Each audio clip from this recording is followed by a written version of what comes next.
t'as craqué. Ça va bien se passer. Oui, peut-être. Madame la Première ministre, dégagez.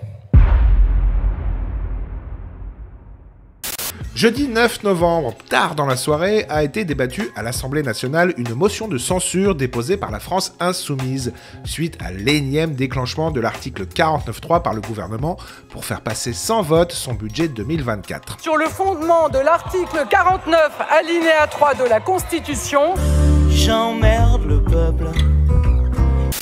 Alors, sans surprise, la motion de censure a été rejetée, une fois de plus, mais les débats avant le vote ont été plutôt houleux. Le député LFI, Antoine Léaumont, s'est sans doute dit que, foutu pour foutu, autant dire ces 4 vérités à Elisabeth Borne.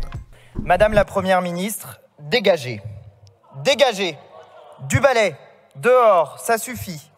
Voilà ce que nous vous disons avec notre motion de censure. Voilà ce que vous disent avec nous des millions de Français qui chantent Macron démission. Partez, Madame la Première ministre, car vous abîmez la France et sa République. Vous en avez encore fait la démonstration il y a 2 jours avec votre 16e 49.3. Sur le fondement de l'article 49 alinéa 3 de la Constitution, j'engage la responsabilité de mon gouvernement, blablabla. À 23h52, 4 minutes plus tard, c'est déjà fini. Fin de la pièce, rideau, applaudissements des marionnettes.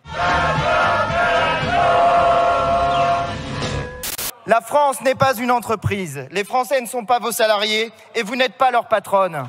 Macron gouverne seul contre le peuple et pour les riches. Avec vos 49.3 à répétition, vous faites pire que Louis XVI, car la Constitution de 1791 donnait au roi un droit de veto qui ne s'appliquait pas sur les questions budgétaires.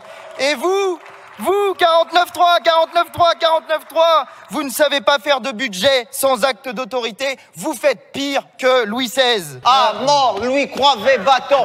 À mort, lui croyait bâton. Mais c'est surtout cette tirade et une référence historique très symbolique qui va faire sortir la Première ministre de ses gonds. Vous êtes incapables de mettre fin aux actes antisémites et d'avoir une parole forte pour faire cesser ceux qui ont lieu en ce moment. Nous sommes la nuit du 9 au 10 novembre 2023. Car il y a 85 ans, c'était la nuit de cristal dans l'Allemagne nazie. Car il y a ce soir, avec nous, les fantômes de ceux qui sont morts cette nuit-là parce qu'ils étaient juifs. Car pèsent sur nous les 6 millions de regards éteints par Hitler, mais dont l'intense lumière transperce encore et à jamais la nuit et le brouillard pour arriver jusqu'à nous. La réponse d'Elisabeth Borne est tout aussi cinglante, mais complètement à côté de la plaque. même les mots n'ont plus de sens quand l'orateur de la France insoumise oscille entre le ridicule et le dérisoire, entre des mots trop grands pour lui et des références qui l'écrasent.